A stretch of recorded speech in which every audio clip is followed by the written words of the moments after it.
अस्सलाम वालेकुम dear students, welcome to biological knowledge. आज हम डिस्कस करेंगे एंडोक्राइन ग्लैंड में से पिट्यूटरी ग्लैंड को।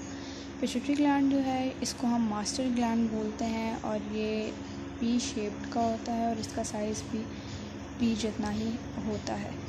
लोकेटेड कहाँ पे होता है? ये हमारे पास हाइपोथैलेमस जो ब्रेन में है उसके नीचे मौजूद होता है। हाइपोथैलेमस और जो हमारे पास पिट्यूटरी ग्लैंड है ये दोनों एक स्टॉक के थ्रू आपस में जुड़े हुए होते हैं जिसको हम कहते हैं इन्फंडिबुलम। नेक्स्ट हम देखेंगे कि इसके पार्ट्स कौन कौन से हैं। पिट्यूटरी ग्लैंड के 3 मेजर लोब्स होते हैं हमारे पास। एक है पोस्टीरियर लोब, एक है इंटरमीडिएट लोब और तीसरा हमारे पास है एंटीरियर लोब।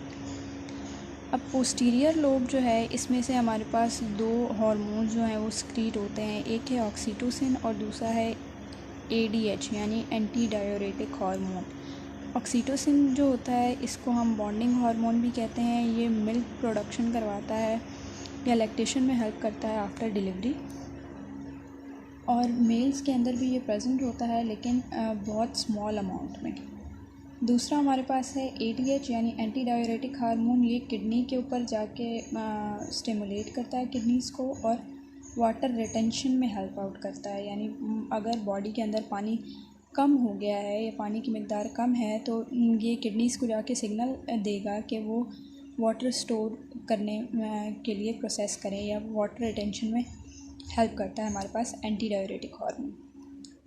उसके बाद हमारे पास आता है इंटरमीडिएट लोब। इंटरमीडिएट लोब सिर्फ एक ही हार्मोन जो है हमारे पास रिलीज़ करता है, वो है हमारे पास MSH यानी melanocyte stimulating hormone. Melanocyte stimulating hormone जो है ये स्टिमुलेट करता है मेलानिन की सिक्रीशन को।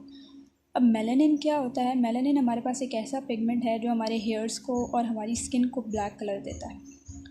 जैसे पिगमेंटेशंस हो जाती हैं ड्यूरिंग प्रेगनेंसी या फिर वैसे भी हमारे फेस के ऊपर पिगमेंटेशंस हो जाती हैं। ये कलर कुछ पार्ट्स का हमारे फेस का जो है ब्लैक होना शुरू हो जाता है, वो मेलानिन की सिक्रीशन होती है और इसको कंट्रोल कौन करता है? हमारे पास इंटरमीडिएट लोब। नेक्स्ट हमारे पास है एंटीरियर लोब ऑफ पिट्यूटरी। अब जो हमारे पास पिट्यूटरी ग्लैंड है उसको हम कहते हैं मास्टर ग्लैंड। अब मास्टर ग्लैंड कहने की सबसे जो मेन वजह है वो हमारे पास इंटीरियर लोब ऑफ पिट्यूटरी है, क्योंकि एंटीरियर लोब जो है ये हमारे पास टोटल 6 हार्मोन्स जो है वो रिलीज़ करता है, जिसमें से हमारे पास 4 ट्रोफिन्स होते हैं और 2 जो है वो नॉन ट्रोफिन्स होते हैं। अब हमारे पास ट्रोफिन्स होते क्या हैं? ट्रोफिन्स वो हार्मोन्स होते हैं जो जाके दूसरे ग्लैंड्स के ऊपर इफ़ेक्ट करते हैं और उनको उनकी सिक्रीशन करवाने में हेल्प आउट करता है। अब जो हमारे पास 4 ट्रोफिन्स हैं उनमें से हमारे पास क्या है? एक FSH है, दूसरा LH है, तीसरा ACTH है और चौथा है TSH। FSH यानी फॉलिकल स्टिमुलेटिंग हार्मोन, LH यानी ल्यूटेनाइजिंग हार्मोन, ACTH यानी एड्रीनोकॉर्टिकोट्रोपिक हार्मोन और TSH यानी थायराइड स्टिमुलेटिंग हार्मोन। अब हमारे पास जो फॉलिकल स्टिमुलेटिंग हार्मोन है और ल्यूटेनाइजिंग हार्मोन, इन दोनों को हम गोनेडोट्रोफिन्स भी बोलते हैं या गोनेडोट्रोपिक हार्मोन्स भी बोला जाता है। नेक्स्ट है हमारे पास फॉलिकल स्टिमुलेटिंग हार्मोन। ये हमारे पास काम क्या करता है? फॉलिकल स्टिमुलेटिंग हार्मोन जो है ये गोनेड्स के ऊपर एक्ट करता है, ओवरीज एंड टेस्टिस दोनों के ऊपर। इसके अंदर ये क्या काम करेगा? ओवरीज के अंदर एग की जो है मैचुरेशन उसके अंदर हेल्प करेगा और मेंस्ट्रुअल साइकिल के अंदर हेल्प आउट होगा। और इन मेल्स ये काम क्या करेगा? ये स्पर्म प्रोडक्शन के अंदर हेल्प आउट करेगा। नेक्स्ट हमारे पास है ल्यूटेनाइजिंग हार्मोन। ल्यूटेनाइजिंग हार्मोन जो है ये भी गोनेड्स पे जाके एक्ट करता है। ये एस्ट्रोजन, इन फीमेल ये एस्ट्रोजन के प्रोडक्शन में हेल्प आउट होगा और सेकेंडरी सेक्स कैरेक्टरिस्टिक्स जो हैं उनको डेवलप करवाएगा। इन मेल्स ये टेस्टोस्टेरोन की प्रोडक्शन में हेल्प आउट होगा और वहाँ पे जो सेकेंडरी सेक्स कैरेक्टरिस्टिक्स हैं उनको डेवलप करवाएगा। उसके बाद हमारे पास है ACTH यानी एड्रीनोकॉर्टिकोट्रोपिक हार्मोन। ये क्या करेगा? ये जाके किडनीज़ के ऊपर जो एड्रीनल ग्लैंड मौजूद है उस पे जाके उसके कॉर्टेक्स पे एक्ट करेगा और वहाँ से एक हार्मोन रिलीज़ करवाएगा जिसको हम कहते हैं कॉर्टिसोल। कॉर्टिसोल क्या करेगा, ये हमारे जिस्म में जितने भी इन्फेक्शन होते हैं उनके साथ फाइट करेगा। उसके अलावा ब्लड शुगर लेवल को कंट्रोल करेगा, ब्लड प्रेशर को कंट्रोल करेगा। उसके अलावा हमारे जो मेटाबॉलिज्म रेट है उसको कंट्रोल करेगा कॉर्टिसोल। नेक्स्ट है thyroid stimulating hormone. Thyroid stimulating hormone जो है पिट्यूटरी ग्लैंड से रिलीज़ होगा। पिट्यूटरी ग्लैंड जो है ये थायराइड ग्लैंड को स्टिमुलेट करवाएगा through the thyroid stimulating hormone.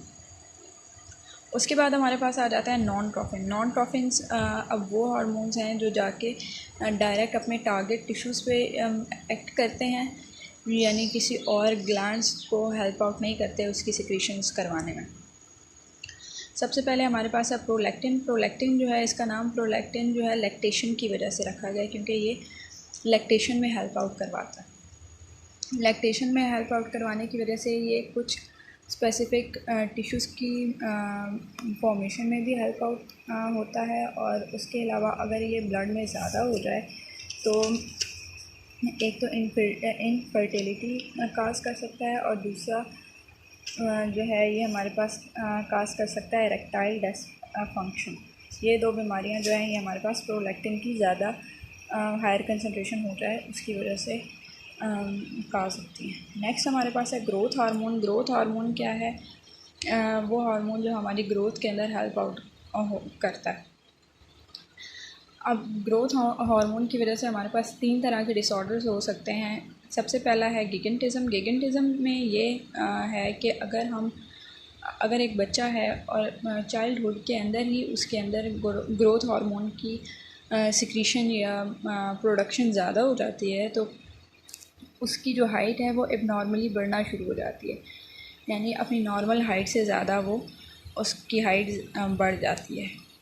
दूसरा हमारे पास है ड्वार्फिज़म। ड्वार्फिज़म में क्या होता है कि चाइल्डहुड में अगर ग्रोथ हार्मोन की जो प्रोडक्शन है वो कम हो जाए तो जो बच्चा है उसकी एबनॉर्मली ग्रोथ जो है वो कम होना शुरू हो जाती है, यानी उसकी हाइट जो है वो कम हो जाएगी, जितनी उसको नॉर्मल होनी चाहिए उतनी नहीं होगी।